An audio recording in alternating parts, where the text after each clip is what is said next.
The Clerk of the Senate, Mr. Ben Ifituri, has been promoted to Deputy Clerk of the National Assembly. Mr. Ifituri served as Clerk of the Senate for 5 years.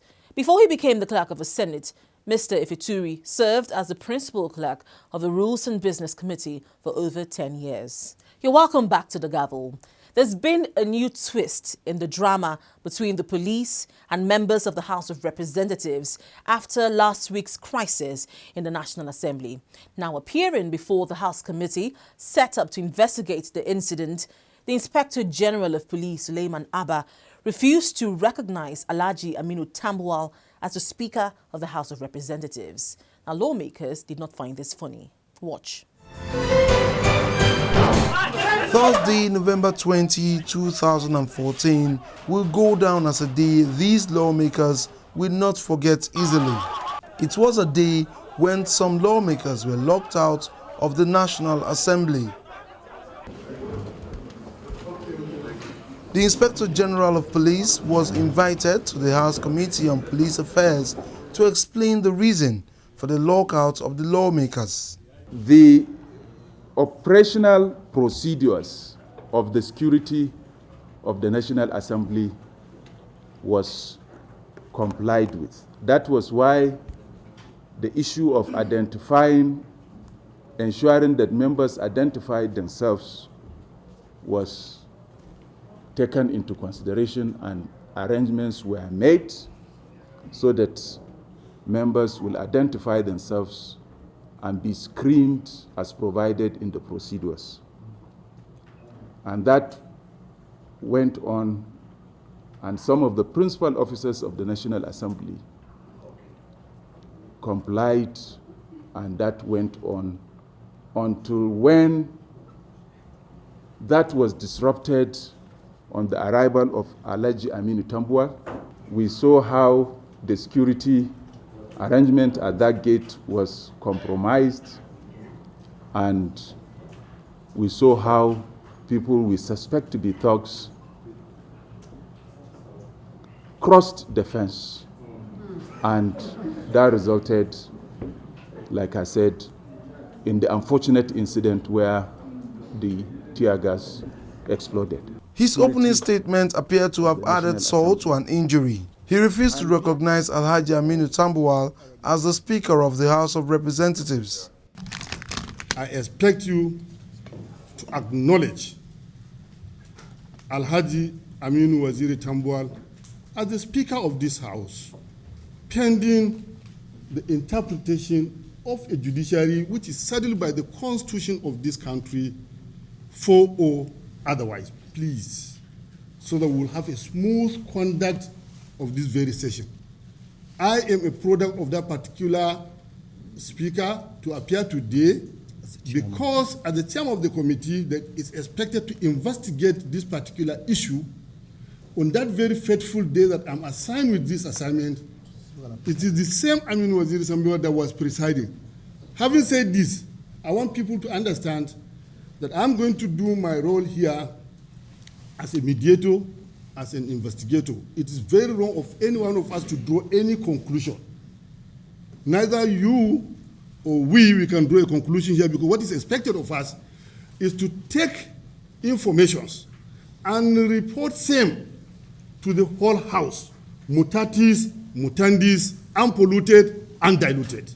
I will not sit down here and allow an appointee of another arm of government to disrespect the status and the office of the Mr. Speaker of the National Assembly. It's either the IGP is retracting that statement now, or I, as an individual, will have to take my leave, because that means this sitting is illegal. You know too well matters before the court are not commented upon.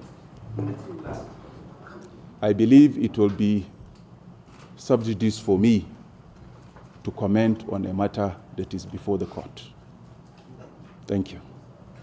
While the police chief stuck to his guns, the lawmakers refused to continue the session and adjourned the meeting.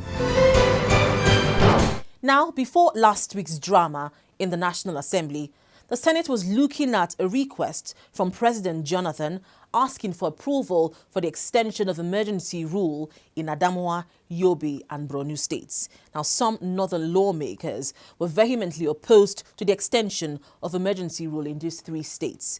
Now, federal lawmakers in the Senate had closed-door meetings for 3 days on the matter, but failed to come out with a clear position on whether or not to extend emergency rule. Let's find out more. All is calm in the National Assembly at the resumption of plenary on Tuesday.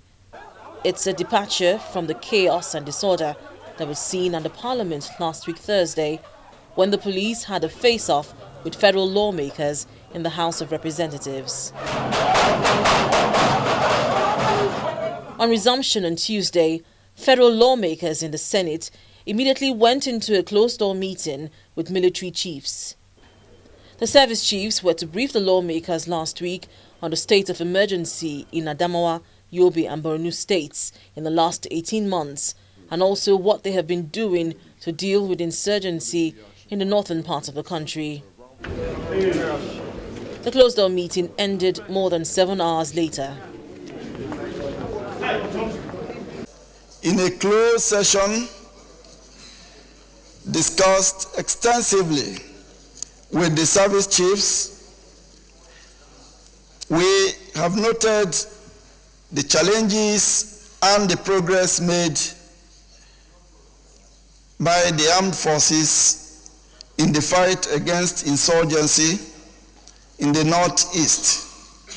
The Senate spokesman gave some details of what was discussed behind closed doors. We also found from their briefing that we have some problems which has to do with the troop levels and with the level of equipment and, of course, all the other ancillary problems where you have to fight what we call an asymmetrical war, not a formal conflict. And this is what he said on the issue of emergency rule. The question of the state of emergency was not what was on the table today. And we are going to also wait until it's brought on the floor of the Senate and we will now discuss it. What the Senate did today was to separate the 2 questions. Of course, the military continues to insist that they need the state of emergency to be able to conduct operations in a manner that will bring it to a quick resolution. The state of emergency in Adamawa, Borno and Yobe states expired last week Thursday, November 20th. The inability of the Senate and the House of Representatives to approve an extension of emergency rule within the time frame stipulated by the Constitution in Section 305 means that the state of emergency has effectively ended in the 3 states. All eyes are now on the President to see his next move. Now, this is where we draw the curtains for this week's edition of the Gavel. If you have any views or opinions on any of the issues discussed, please email us on thegavel@channelstv.com. Thank you for staying with us and see you again next week.